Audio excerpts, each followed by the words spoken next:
I'm JP Tuesday. And I'm Kiki Cannon. As lifelong Disney fans, the work of countless talented Disney creatives have shaped our lives. Now, as the Disney catalog expands, we're taking a journey through film and television to discover if that spark that shaped us as children lives on in adulthood. Does your favorite Disney media still cast that same spell? Join us as we find out. We are Rewatching the Magic. Hi, Kiki. I am one with the Force. The Force is with me.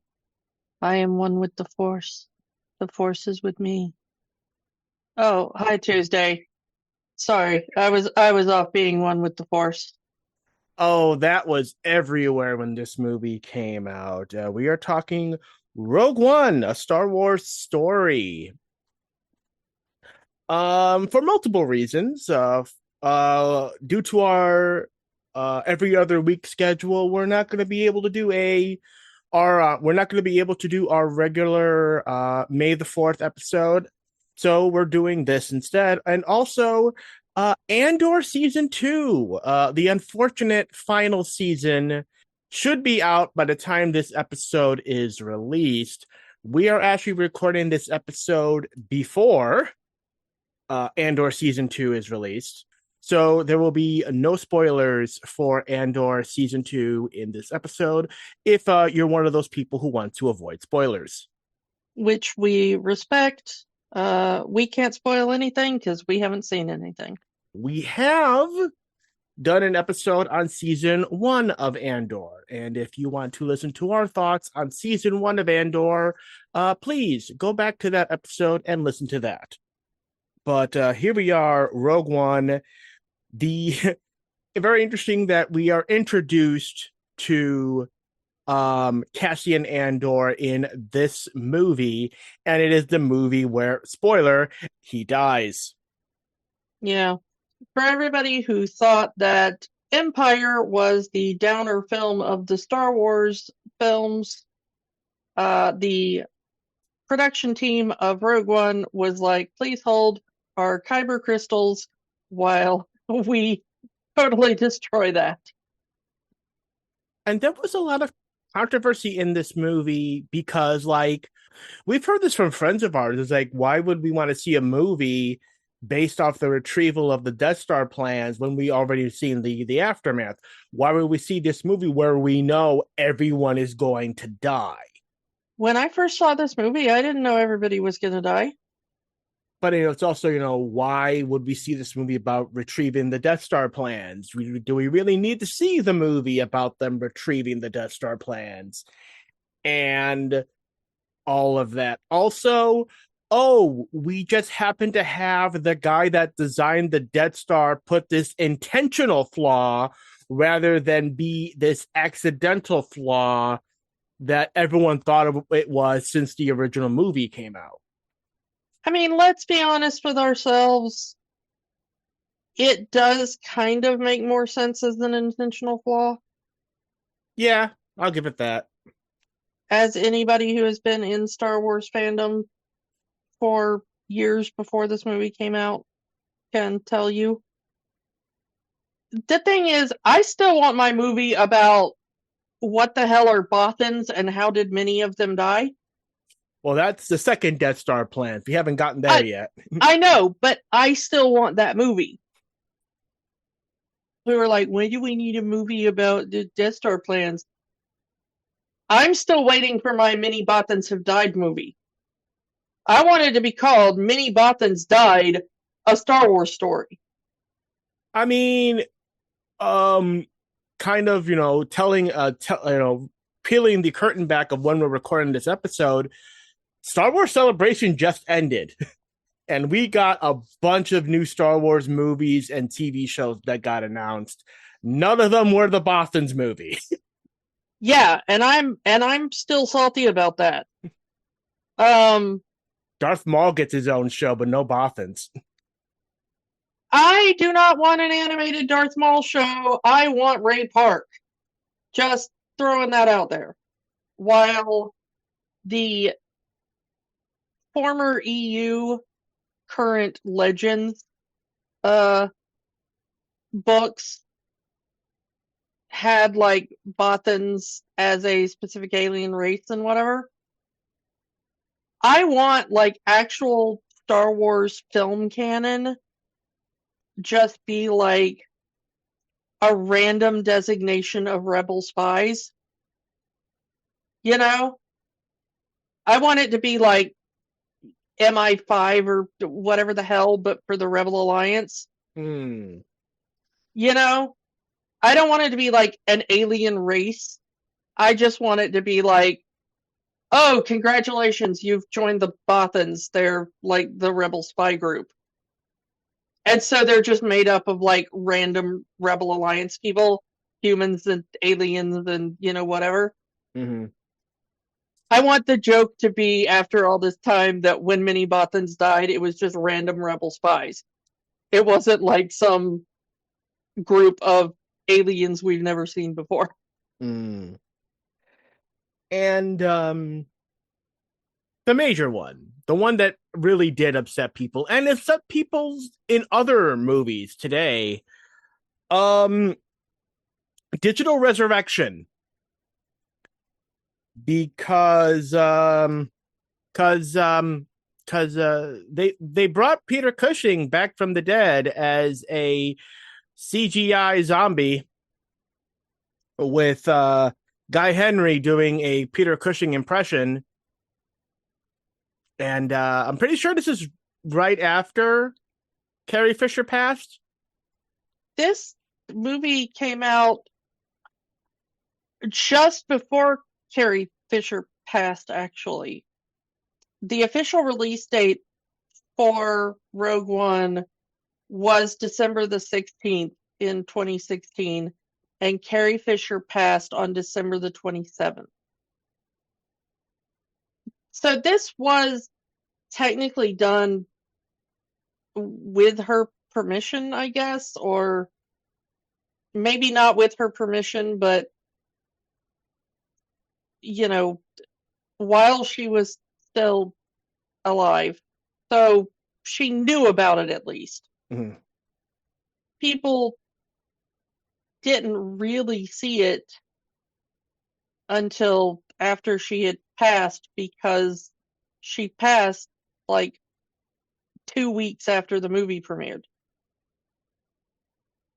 So unless you saw it in the theater, you know, opening week or whatever, you saw this digital de-aged recreation of young Carrie Fisher in a really creepy, unsettling scenario that, granted, they did not intend. Because her passing was kind of a shock.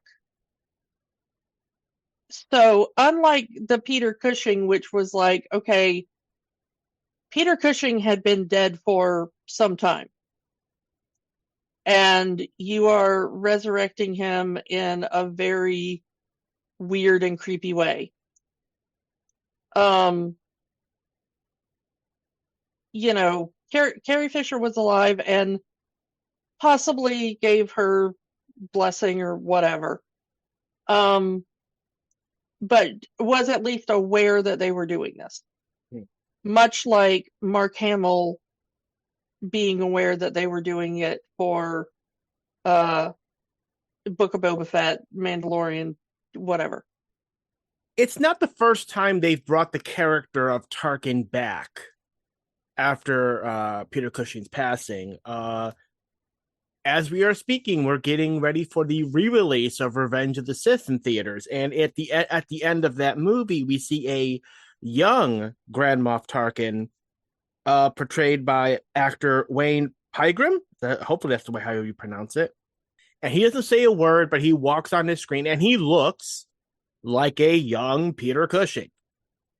Nobody had a problem with it because it was a recast. Okay. And of course, Tarkin shows up in the Clone Wars cartoon, and it's an impression doing it. And again, it's a cartoon. it's fine. And most of the actors were just people doing impressions of the more famous actors. Anyway, we've talked about this when we talked about Clone Wars.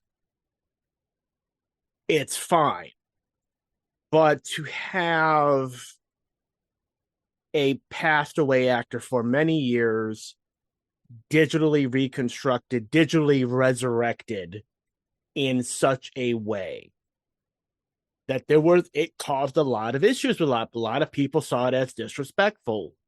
Whether Cushing's family approved it or not, there will always be that section of the fandom that is going to see it as disrespectful. Now, if it was a situation where we would only see Tarkin from the back and he's in one scene, I don't think it would have been that big of a deal. But because Tarkin plays such a important role in the movie and we see his face and we see his mouth move, it is a very creepy look to this digital resurrection, as I would call it. Just, it looks creepy. It's not like looking at one of the aliens in these movies where you can get away with making it look like a puppet or some sort of unrealistic thing. They have to make this look as lifelike and realistic as possible, and it still looks weird.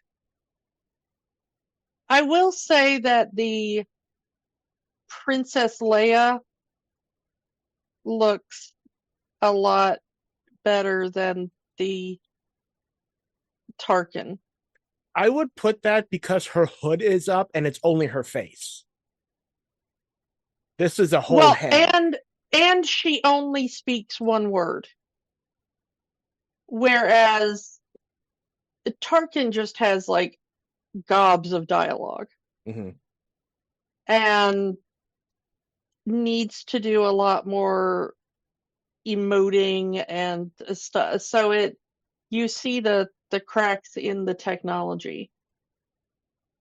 Just for and did his family approve and all that kind of stuff. Here's the thing, I don't really know, okay? And I'm not going to cast any shade on the family either way. If they did, if they didn't, that's their choice. But like I said, Carrie Fisher was at least aware that this was happening prior to her passing. Peter Cushing passed in 1994. This technology was not even a glimmer in anybody's eye yet, okay? There is no way that his personal will has any sort of directive about you may or may not resurrect me as a hologram or a CGI recreation or what, Mm-hmm. 1994. At least within the last few years, actors, whether or not they've put it in writing, which, oh my goodness, if you are any sort of on-camera personality, put that in your will or something. But at least there's a chance that people might have discussed this with their family, Mm-hmm. And so if the family makes a decision, they might be doing that with the like, well, I know what my relative would have wanted, even though it might not have been in writing. Um, Lucasfilm would likely have rights to likeness because of the toys, because they make toys of every character and they would need that likeness to make the toy. But that's a toy, or even a video game. I can even excuse a video game because they used the likenesses of the dead actors for the video game. And again, whether you approve of that or not, that is a completely different discussion than to this movie, because it is one thing for a toy, it is one thing for a video game. This is a movie where they are digitally reconstructing a dead actor and having another person doing an impression for full scenes in a movie. it's a little bit different now with like motion captures in video games, but um, at the time, people were signing likeness rights to Lucasfilm for the original, Star Wars films and stuff for toy toys and comic books and possible video games or whatever. And the covers of the novels. Yeah, sure. You see like a polygon Tarkin, you're pretty sure that that's not Peter Cushing. Maybe it's his voice, but it's not his face. Mm-hmm. He didn't do that performance in full, Mm-hmm. Mm-hmm. Same with animation, same with, a comic book drawing, that kind of thing. So, the difference there. There are going to be people who grow up maybe not understanding. You know what I mean? Mm-hmm. We already kind of see it happening, the blurring between people not understanding AI generated content and, that sort of thing. We had this issue a few years ago with deepfake videos. People were thinking, "Oh, this person said this thing." No, that's a digital deepfake. Hollywood went into a strike over this stuff, and the studios are still trying to push this. Yeah, I mean, it's kind of sort of related in my brain, but I've been watching The Righteous Gemstones. There's been several episodes in the final season that's airing now. No spoilers, but that are flashbacks. And they're using that de-aging technology on some of the characters, some of the actors to be like, oh, this is 20 or 30 years ago. And so the actors that you can't de-age and you have to cast as like children or teenagers, they've done that. But the older actors, they're using de-aging technology, like John Goodman and stuff. They're using de-aging technology on him. The same kind of stuff that Disney was pioneering for, like MCU stuff, Mm-hmm. And that they used in Indiana Jones.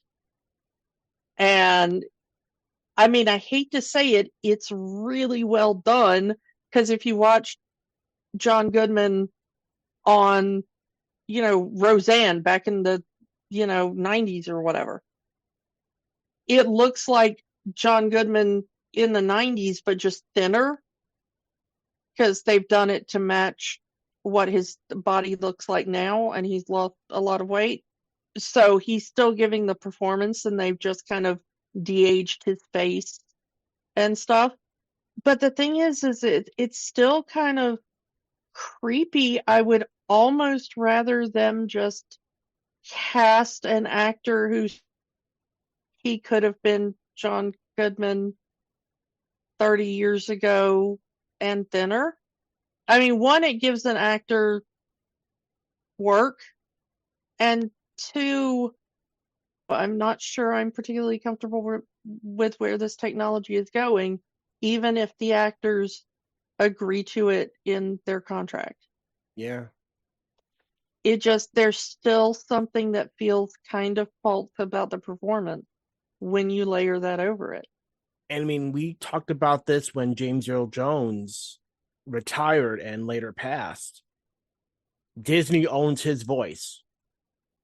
Then they can use his voice. They can use his voice via AI to do whatever they want because he signed a contract stating that. And there's a lot of people, and we've talked about this, that are not, as fans, that are not okay with it. His family may be fine with it. He may have signed the contract before he passed to do it. But that doesn't mean everybody has to be on board with it. Doesn't mean I have to like it, or you, Kiki, or you, dear listener. It's still a little creepy on that thing. Yeah, I'm just not really sure I'm into this kind of Black Mirror, new performances from people who have passed, even if they agreed to it prior, I don't know. I'm not sure we fully understand where it might lead us to be making these decisions right now. Yeah. Moving on, but there are also two other characters that were in the older movies that are in here. And if I didn't tell you about it, you probably wouldn't have known. That is the characters of Dutch Vander and Darvin Dreas, which are reused from archive footage from New Hope. And I'm pretty sure, unless you're a super hardcore Star Wars nerd, you probably don't even know those two characters' names. Sorry. No, I mean, the thing is we've talked about this before. That's the thing about Star Wars is like, if they appear on screen, they have a name, and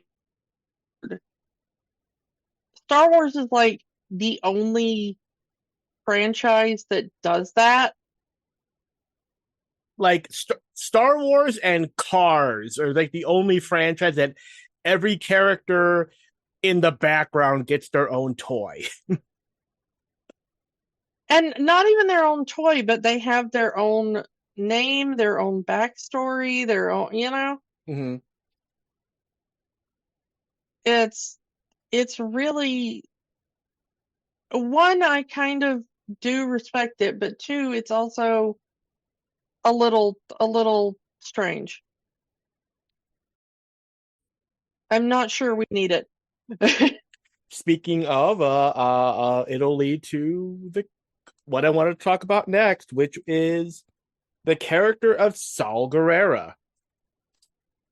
Played in this movie by Forrest Whitaker, Saul Guerrera made his first appearance in the Clone Wars cartoon. This is his first live action appearance, but not his first appearance in Star Wars universe.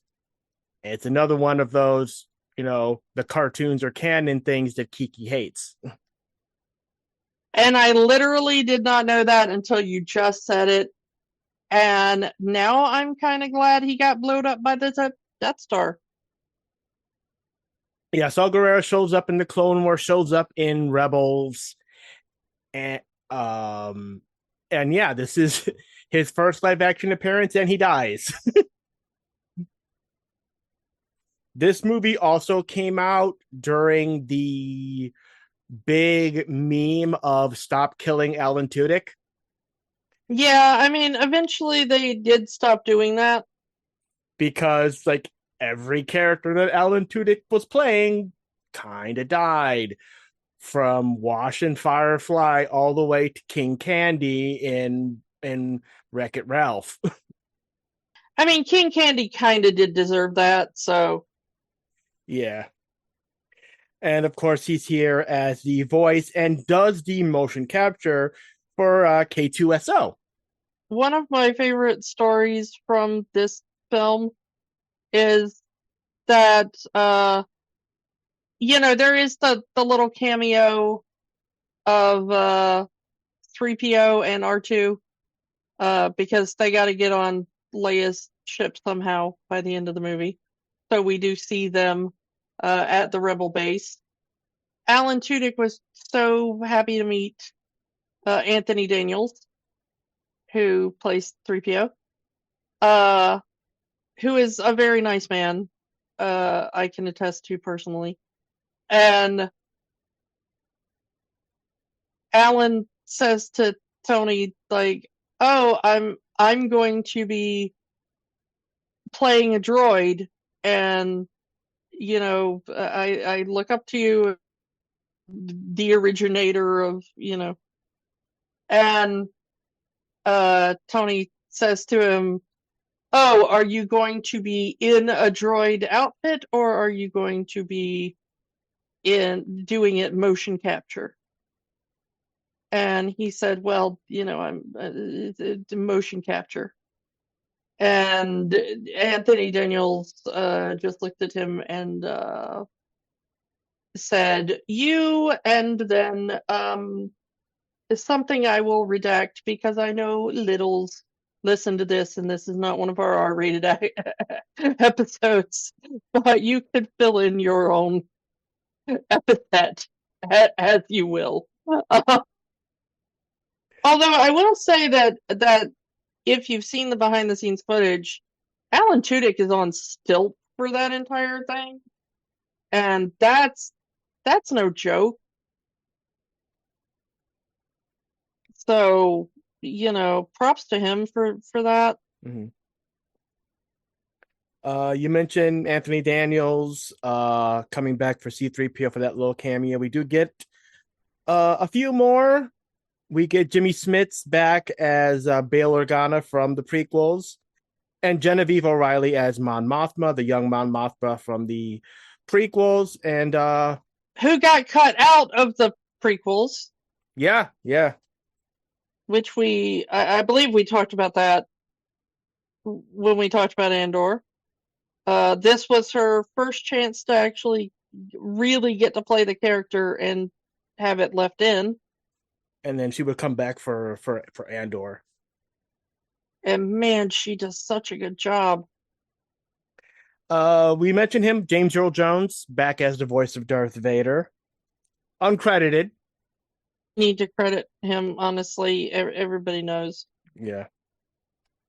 This was before Hayden Christensen came back as Vader. For the Obi-Wan show, yeah. Or Anakin. Yeah, he would eventually come back for Obi-Wan, but not in this movie. Or a couple of different stunt performers for the various scenes in the suit. It's really funny because people will go like, "This is the best version of Vader there is," and it's like, maybe, but it's like, this is how you remember Darth Vader when you saw Star Wars as a kid versus going back to watching Star Wars as an adult. That's kind of how I would describe Vader in this movie. He's how you remember Vader was in that first movie versus how he actually was. Well, yeah, as a kid, if you watched Star Wars for the first time as a little kid, then in your brain, Darth Vader is cool just because of the way the costume looked, But when you look at it from an adult standpoint, you're like, well, what did the film show us that this guy can actually do? And then in the prequels, we see Anakin do some stuff as a Jedi. So we assume maybe that even though the galaxy at large does not know the connection between those two people, that Vader has done some things that has given him that reputation. But we don't really see once, once he turns into Vader towards the end of the third movie, he doesn't really have time to be Vader, you know? As an adult, you kind of realize that Vader's terror really comes from he looks and sounds scary, and he choked a guy once in a boardroom. It's a lot of tell, don't show, mostly because the technology did not exist yet. Yeah, even the fight with Obi-Wan that is supposed to make us go like, oh, he's terrifying in that first movie is pretty tame. Mostly because of the technological drawbacks there, And they didn't want to break the props. Well, yeah, I mean, that was the thing, it's like we have to rotoscope over it. The props are very delicate, um, the actors are not really able to do really impressive fighting, just the two of them, So it kind of upped a little time you get to Jedi, they've added in some more special effects. You get the Emperor's lightning and the lightsaber battle with Luke in Empire is more interesting, and then in Jedi it's even more interesting, So they did up it a bit, and you're like, okay, maybe Vader is a bit of a badass. But this is really, I'm going to agree with the people who were like, this is what we finally see that gave Vader that reputation. The awe in that theater when this movie came out, in the dark room, and all you see is that red lightsaber turn on. And then all hell breaks loose. And he's just flipping guys around using the Force, and those guys are begging for their lives, and then they realize like, okay, we are screwed. Just take the information, Take the plans, run. Take the plans, run. Take the plans, run. Yeah. That is kind of the validation of Vader as a villain. Yeah, and then, 10 minutes later, I have no idea what you're talking about, Lord Vader. I just saw you leave 10 minutes ago, lady. That also makes Leia look more badass in retrospect, because if you just watch A New Hope, it's like a cop pulls you over and you're like, I wouldn't do anything, officer, In the new context, it's like a cop pulls you over after they've been chasing you for 3 hours in a high-speed chase. And you're like, what? I was just on my way home from church. I have done nothing. And they're like, I know you weren't at church because I just followed you from a shootout. You have been leading us on a high-speed chase for 3 hours. And we finally caught up with you. And now you're acting like you've never seen me before. Like, it makes Leia's bluff look so much more badass in that scenario. I'm just a diplomatic ship from Alderaan, Mr. Vader, sir. Yeah, because you're like, yeah, no, I totally did not just literally escape from you after you killed like 50 of my dudes an hour ago, like I mean, honestly, we do not know how long he has been chasing her across the galaxy, but uh like however long it has been, they have just come from Vader massacring like half the people that were on Leia's ship prior. She gets away in her little sort of escape pod ship. He follows, and as soon as he catches up with her and is able to board her ship, what? I've never seen you before. What corpses of the people that you just killed as we were escaping the last time? You know? Yeah, I mean, I'll agree. It just makes her look like a badass. Yeah. We've already mentioned the character of Cassian Andor, but Diego Luna. That was another. Diego Luna is awesome. Diego Luna deserves all of the flowers. Yeah. But the controversy of the movie of the Chuds, yes, I have to bring them up because we're talking Star Wars, so of course we're going to talk about the Chuds. The Chuds complaining of a Star Wars character having a Latino accent. Oh, this is Star Wars. You shouldn't have those, not like you just didn't grow up with aliens having Chinese accents and everyone else in the galaxy having British accents. You know? Yeah. Thankfully, thanks to Andor, they actually said, oh, that's just how the people on his planet talk. The accent is the language that they spoke on his planet. Again, go back to our Andor episode and we go through all of that. But I like it. Again, as a Latino myself, I like that we have a Star Wars characters with that accent. I love it. I mean, I'm glad we got it because I just like seeing people's backstories. But you know what I didn't actually need? An explanation of why he has an accent? Because there are like 200 planets in the Star Wars galaxy. There can be a planet of people who have that accent.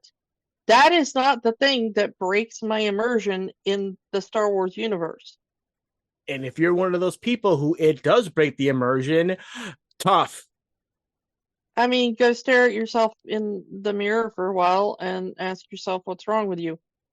Yeah. I got nothing for you. But then, these are the people that lose it when there's a black woman with the power of the Force. Wait, two black people in the galaxy? No way. No way.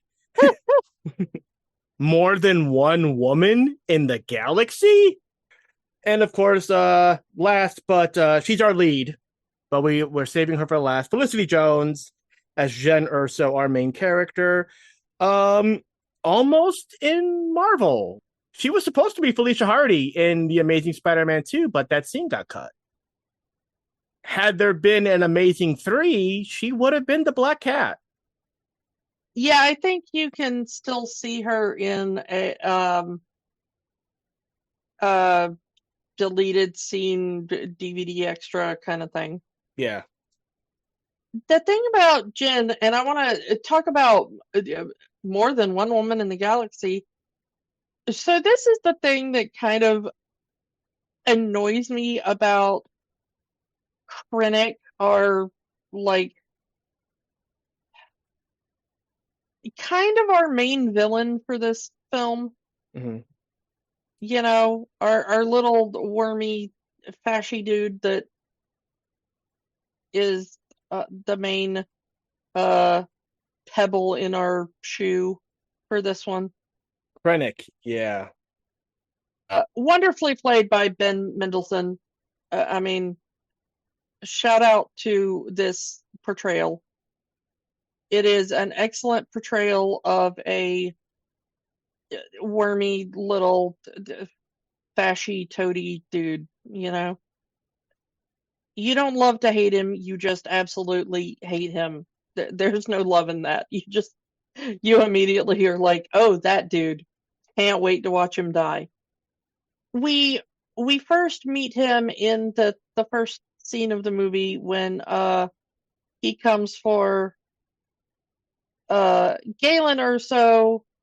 I mean, Mads Mikkelsen, what a force, no pun intended, dude. And Mads Mikkelsen, you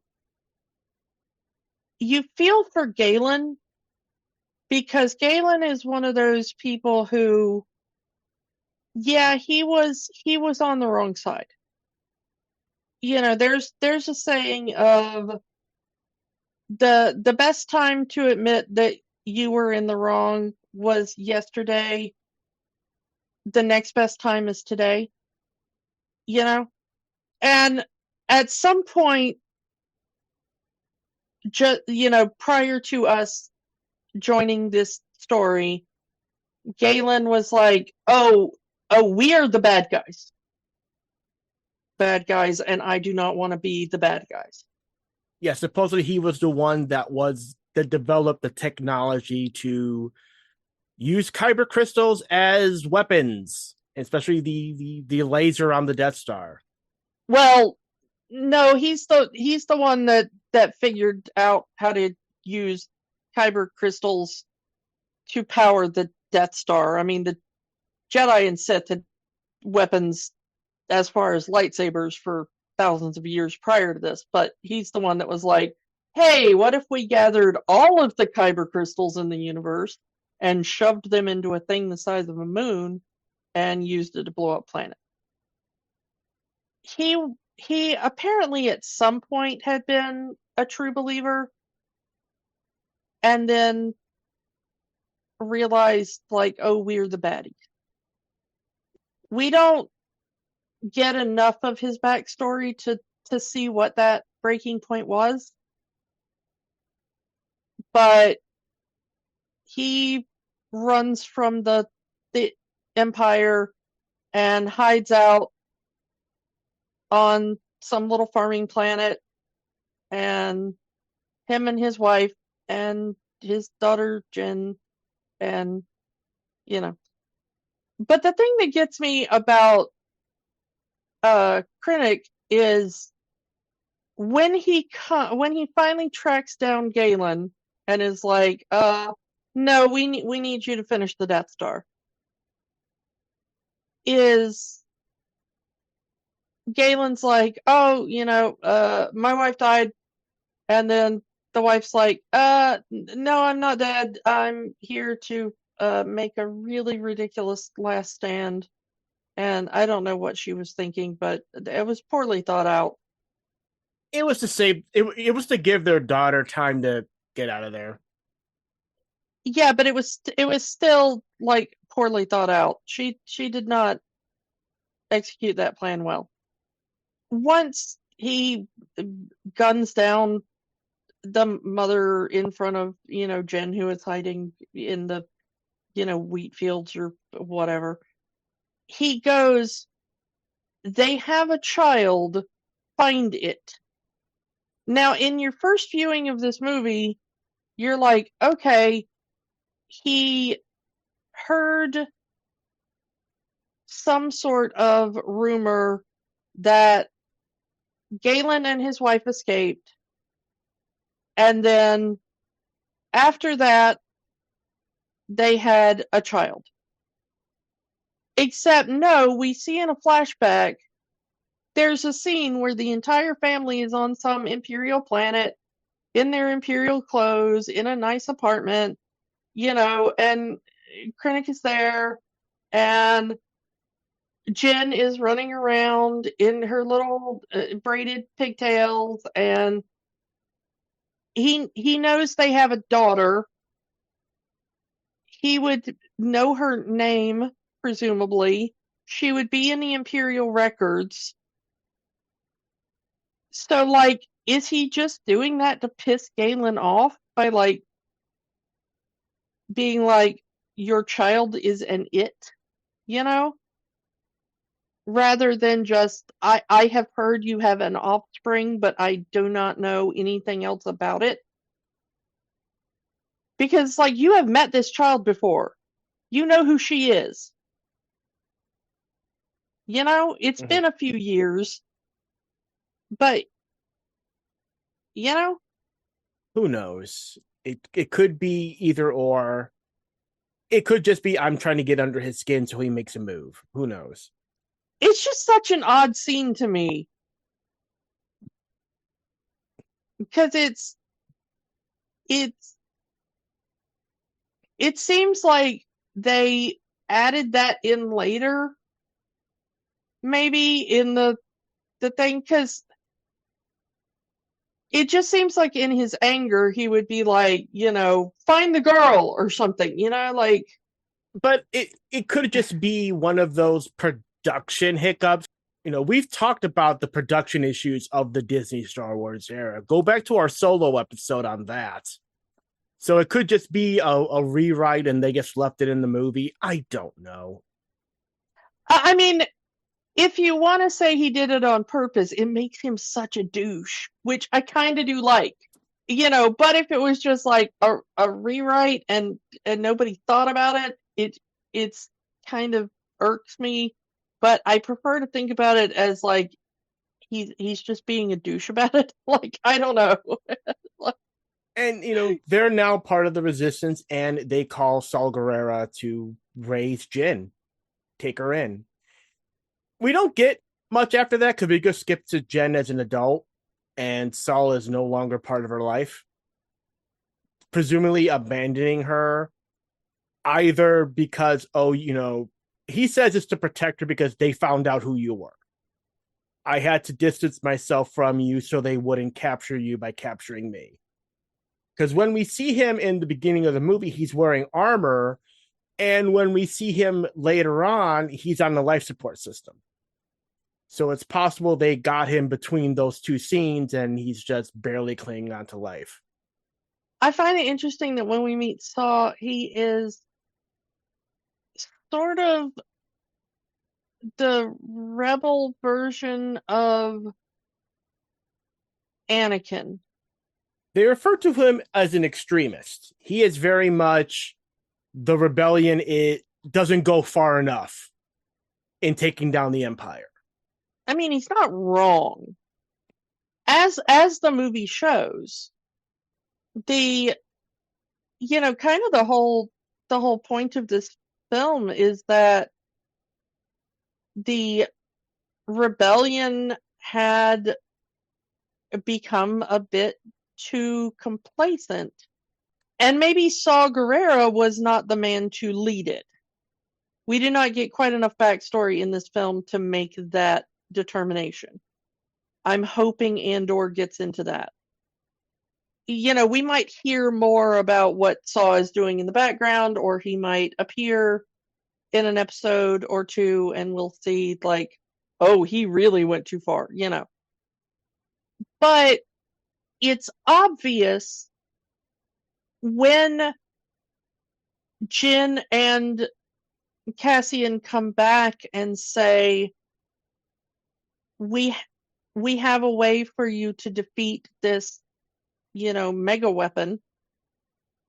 Everybody at the upper ranks of the Alliance, even Bail Organa, who we love, even, Mon Mothma, who we, have some feelings for from the original films, they're all like, nah, that seems like a lot of work, and we don't think we can win.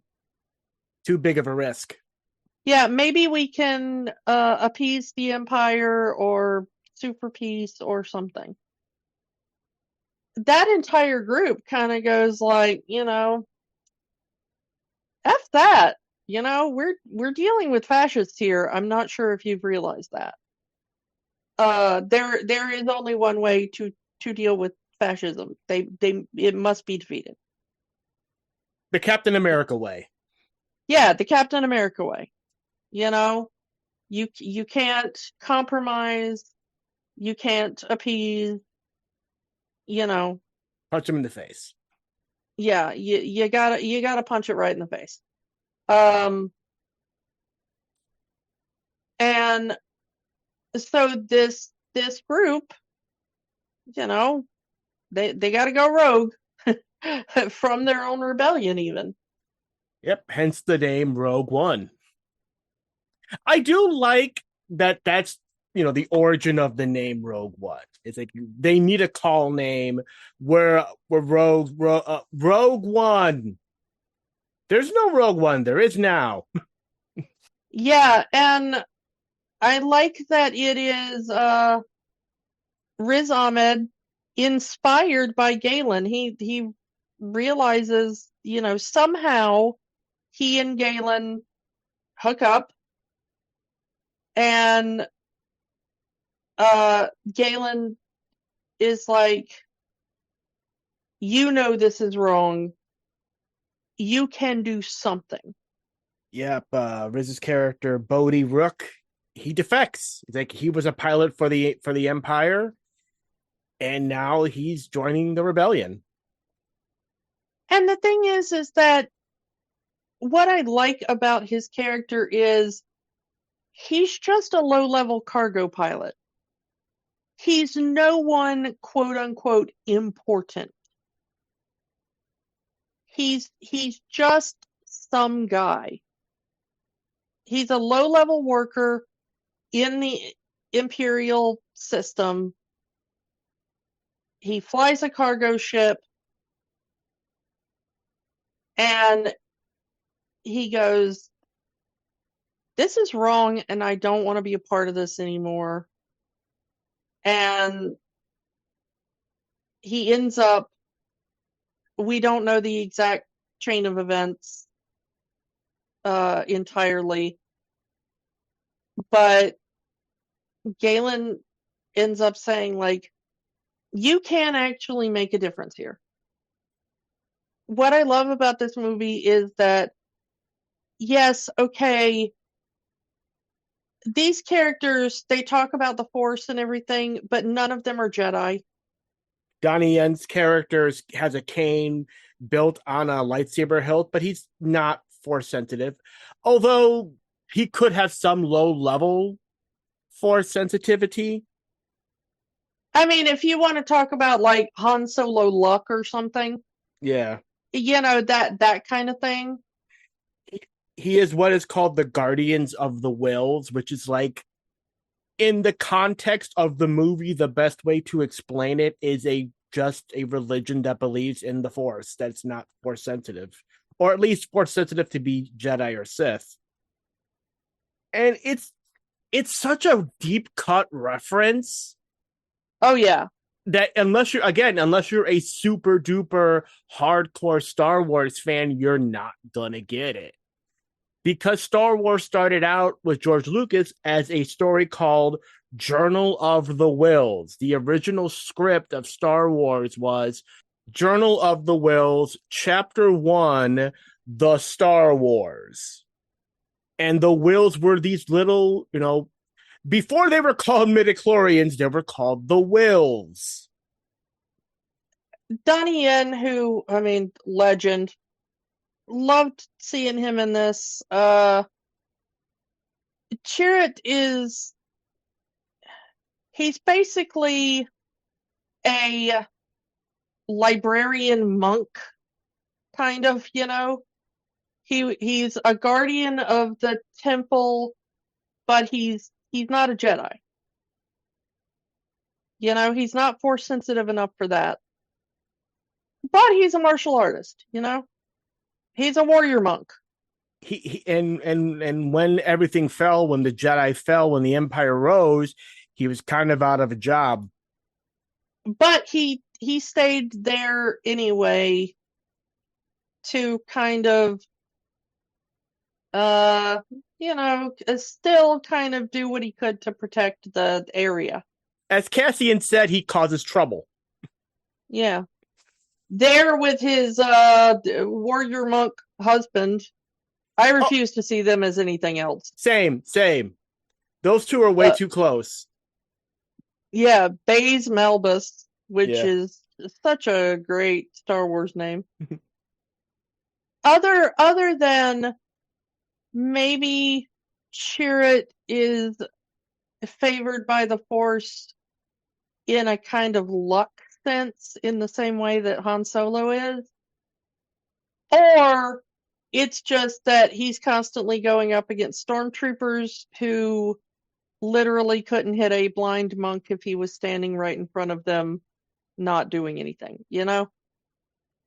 I love this movie because none of these characters are Jedi. They're not relying on the Force. These are normal people who are just like, hey, this is a really effed up situation, and we're going to do something. Is it gonna work? We have no idea, but we're gonna try.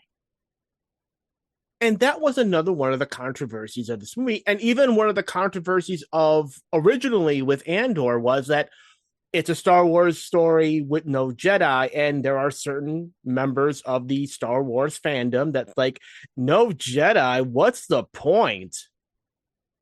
And we've talked about this before. But it's like, not everybody's a Jedi.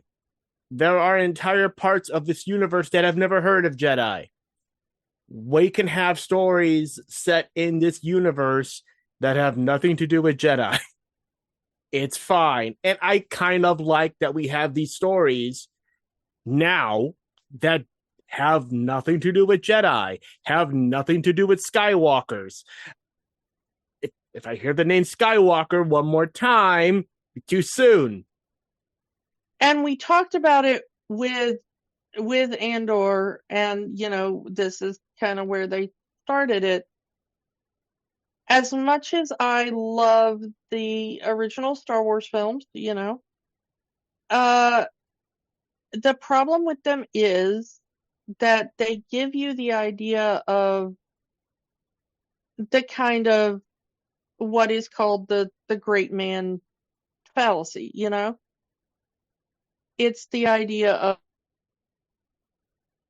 well, Luke Skywalker comes along and maybe he's got some friends to help him, but, without Luke Skywalker, we wouldn't have brought down the Empire, and it's like, no, excuse me, many Bothans have died, Let us not forget about the Bothans. And it shows that you don't need to be part of this specific special family to be important and make a difference in this universe. Something that, because of the blowback from Last Jedi, they kind of threw away. And I wish they had kept going with that. Well, and Andor is the one that is kept going with that. Yeah. Which is why I love it so much. This is the thing I like. I like Jedi stuff, Mm-hmm. I really do. But I like it when it gets a little bit murkier. Like, is Chirrut just really lucky until he isn't? Or is that the Force? Mm-hmm. And it's kind of the same way with any fandom, Dragon Ball Z, everyone likes the Saiyans, but not everyone's a Saiyan. Or in Marvel, everyone loves the superheroes, but not everyone has superpowers.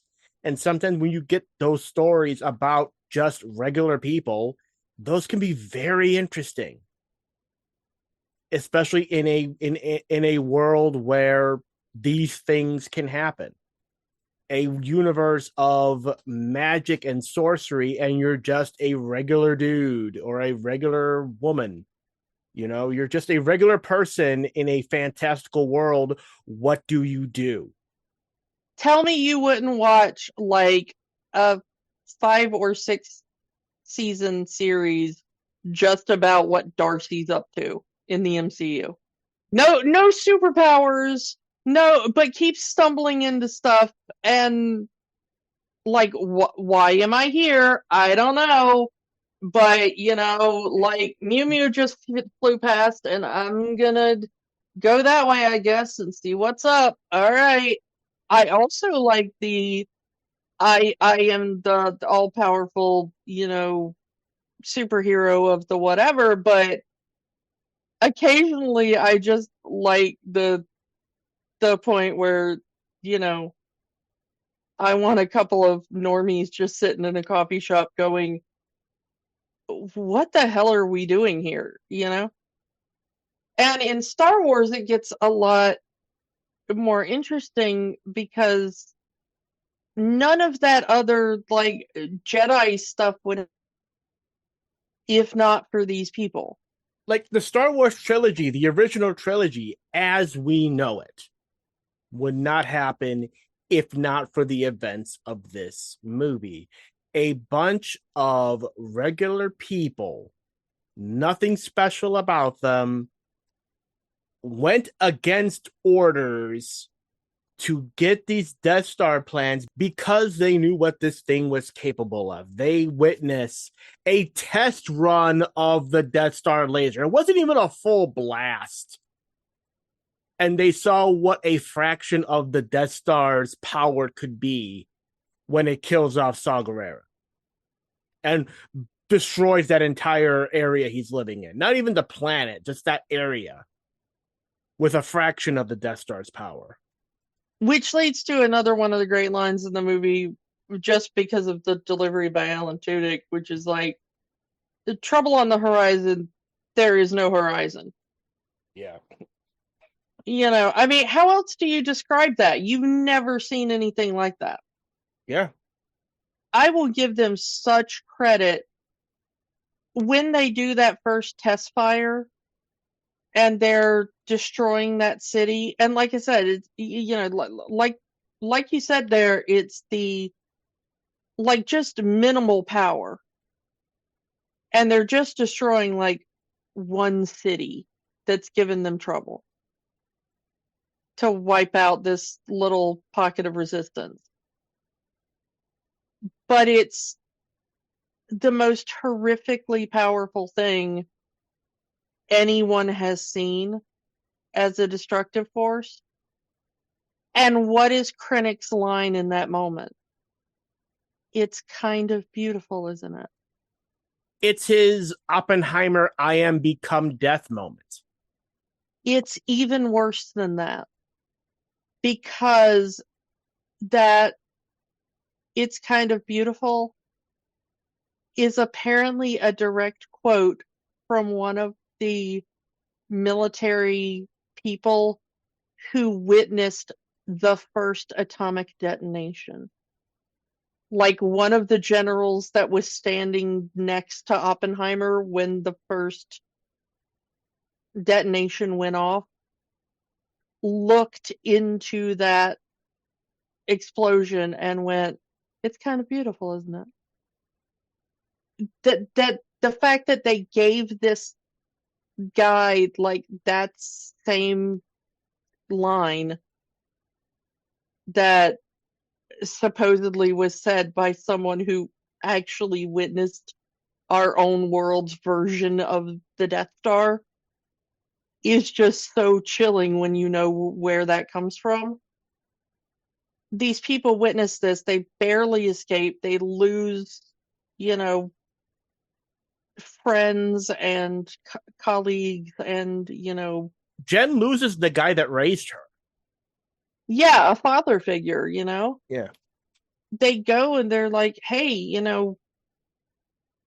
we've got to fight against this. And instead of being like, yeah, you're right, we've got to fight against this, the people who have been not only inspiring them, but as Cassian says, like sending him on just the worst sort of missions. His mission is to kill Jen's father. But we see him, when we're first introduced to him, we see him just straight up gank his, fellow spy. Because he's injured. He can't move. So he kills him. Yeah, it's like, well, somebody's got to get out of here with this information, and it can't be both of us, so it's got to be me, because the information is too important. And if you're captured, we're screwed. Yeah. And the way he does it is so cold that you're sure he's a villain in your first viewing of this at the beginning of the film. His little speech when he shows up to be like, hey, I rounded up a bunch of misfits, and we're gonna defy orders and go get those Death Star plans. He's like, they turned us into spies and assassins, and I've been doing this since I was 6 years old, and I kept telling myself it was for a cause I believed in, and now the cause has just decided it's not going to fight anymore, and screw that. And then, going into, and we finally get that backstory in Andor of what he witnessed, of what happened to his family, of not only his birth family, but his adopted family, of the woman that raised him, what he saw, what happened to them, fight the Empire. And he's like, yeah, damn right, I'm going to do that, even if it costs me everything. And it does. So far, again, we haven't seen season 2 yet, but he's already lost 2 families. Again, we don't know what's going to happen in the second season. We haven't seen it yet. But as far as season 1 is concerned, we know that he's lost 2 families. Who knows what else he's lost to get him to this point? And the thing is that if this had been a normal movie, Jyn and Cassian, there's some sparks there, There would, if this had been any other movie, maybe not the story they're telling in this movie, there would be a will they, won't they, and a romance, a very Leia Han Solo kind of romance. They don't got time for that. Yeah, ain't nobody got time for that, because we're fighting fascism. But the thing is that the first time you watch this movie, it is a will they, won't they. This is kind of like they're going down the path of like enemies to lovers, it's like different worldviews, but then their worldviews convene at a point, and then they're all in. Yeah, and then they're like, they've uploaded the Death Star plans, that they're heading down that elevator and stuff, and they're real close to each other, and they're eyeballing each other, and you're like, you're just waiting for the kiss. And then they step off that elevator and they see that blast on the horizon, and they know exactly what that means. And they also know that there's no escape ships. Their last stand. And they did it by transmitting. The original plan was for them to get the disk drive with the plans, get off the planet, and take it back to the Resistance. That's not going to happen. So they get to that tower, broadcast the plans up to the ship, and the ship gets the hell out of there. Literally until the moment they step off of that elevator at the bottom of the tower, they, I think, still believe that there's a way off, because the shield is down. They've, taken out a couple of Star Destroyers, and they did not see the Death Star come into orbit. They turned around and left before Krennic came to and saw that. They have no idea that that's what's coming. And so they were like, okay, we got that, and the rebels are winning the battle up there. Because up until the point the Death Star shows up, they were. Also, the rebels do not realize at that point what the Empire is willing to do, as in blow up their own freaking planet. Yeah, everything up until that last half hour, you think they're gonna win, even if you already know your Star Wars lore, because that's how the movie is presenting it. That last half hour, where the Death Star comes into the shot, everything goes wrong for our heroes. The reinforcements come in, and the pilot dies. The blind guy and his husband die. K2 gets shot in the back. Yeah, K2 has such a horrible death, but Like, he's saying, I'm not going to be able to go with you, guy. I'm not going to be able to finish the mission with you, Cassian. There's a hatch above you that you can get out. You are not getting out through the front door. I'm sorry, my friend. It's been an honor to serve with you. I mean, I think the one that maybe gets like the worst death as quick as it is probably Bodhi.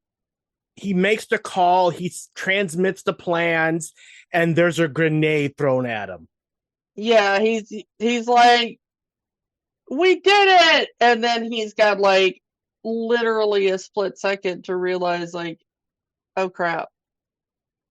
I think maybe one of the saddest ones is there's that moment on Yavin.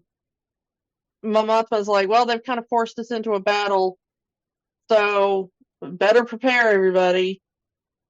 And Bail Organa's like, yeah, I better head back to Alderaan and make sure that everybody's ready for that. I'll send somebody I trust to like go send a message to that Jedi that I know that's in hiding. And he says like the exact same, like, he served me well in the Clone Wars that Leia uses later. Do you trust this person? I trust her with my life. That is the last line we hear of Bail Organa in this movie. I trust her with my life. And he's talking about his adopted daughter. Yeah. But the thing is that's kind of the saddest thing, because they do not know at this point what the Death Star can do. The Empire is denying the existence of the Death Star. They are making excuses for the other planets that were destroyed. No, he wasn't what Death Star? That was a mining accident. Yeah. The Death Star destroyed. No, it was a rebel attack that destroyed that base. Looking back on it, that is the first time that Leia realizes like this thing can destroy an entire planet. Like when she's standing there and going, no,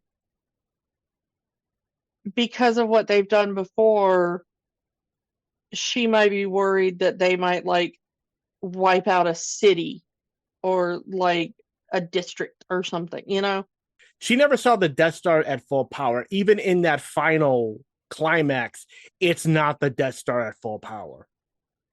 Yeah, they're just taking out that area where the fighting is.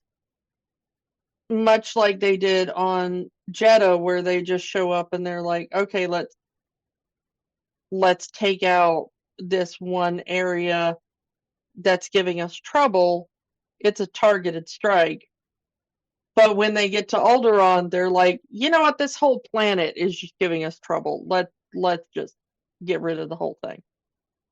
The full power of this fully armed battle station.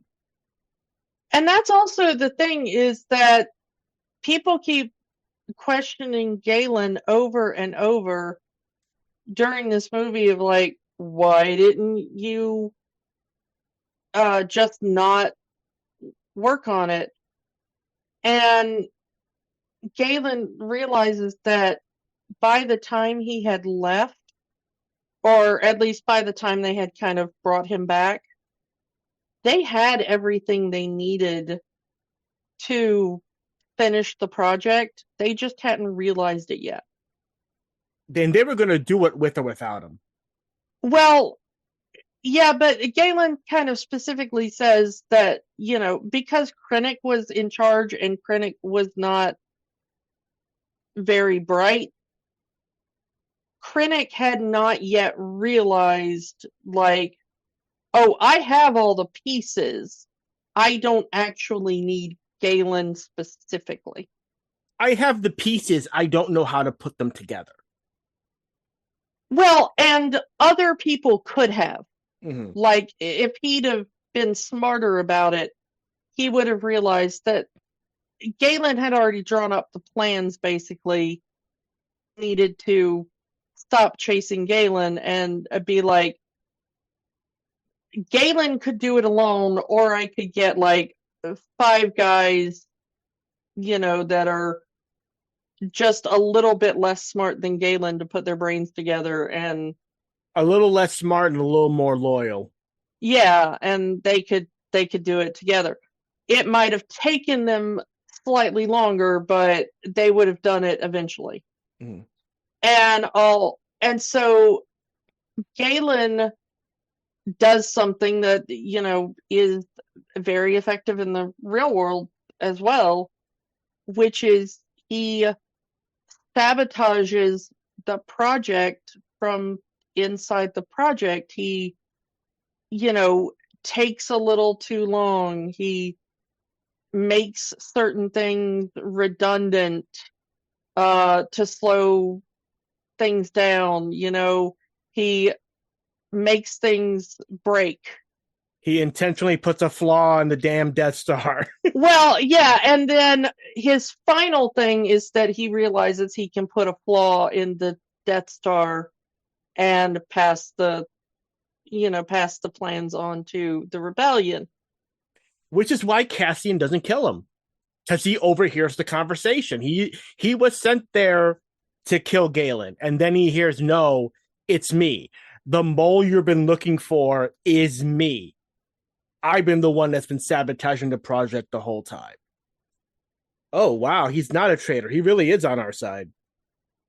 You can look up real world examples of, people who were forced to work in factories and stuff like that were like, okay, let's sand in the gears or something to slow this down, or whatever.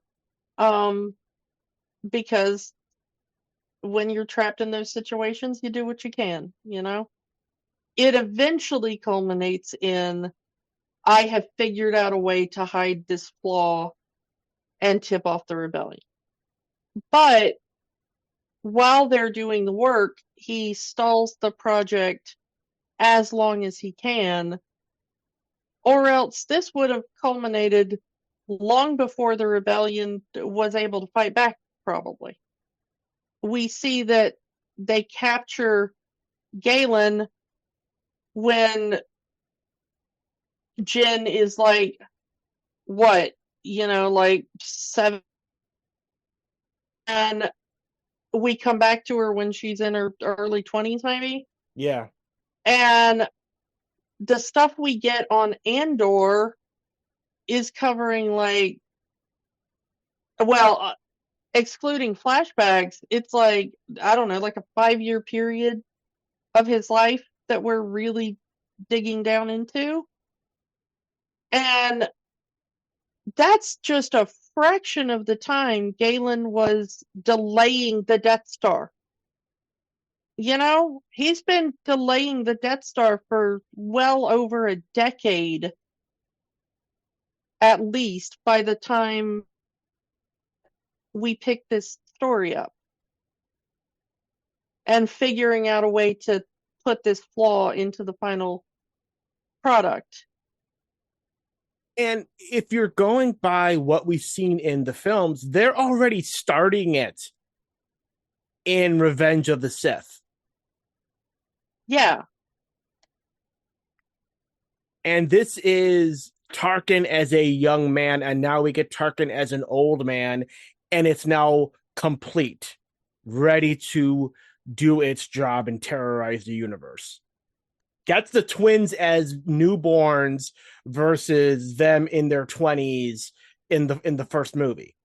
Yeah, they're supposed to be like 19 in the first movie, if memory serves. Jin is a few years older at least.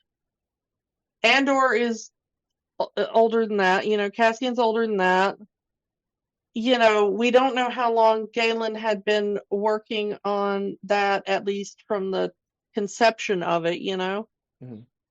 So, I mean, that's, like 25, maybe 30 years. Ish. Yeah, I mean, that predates the actual formation of the Empire, Mhm. which means that somebody in the Republic had this idea and it was repurposed.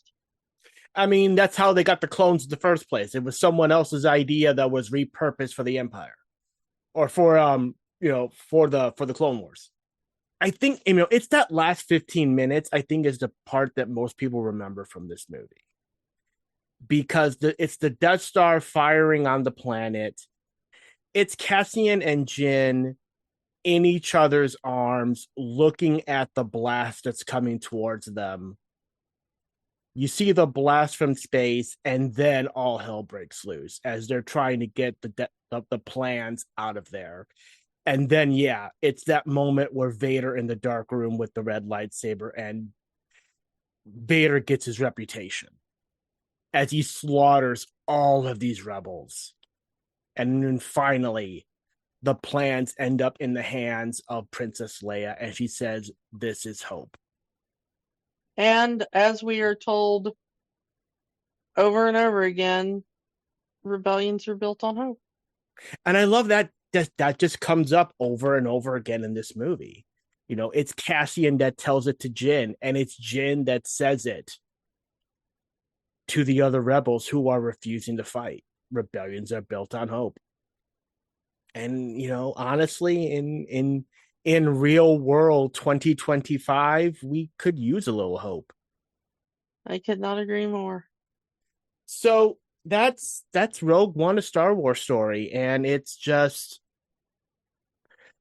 I can understand why someone said that this movie isn't necessary because we already know what happened, but I always say it's not the destination, it's the journey when it comes to these kind of movies. If the journey is good enough, it doesn't matter what the outcome is. In this movie, the journey of these characters in getting the Death Star plans and handing them off and their tragic end, it is worth it. If you have not seen this movie, do yourself a favor and see it. Okay, I'm going to be honest. If you haven't seen this movie yet, wait till after you see Andor season 2, and then you can see the entire story of Cassian and Andor chronologically. But this movie still is good. It not only has the magic, it has the Force. The Force is with it. Yes, definitely has the magic. Yeah, it's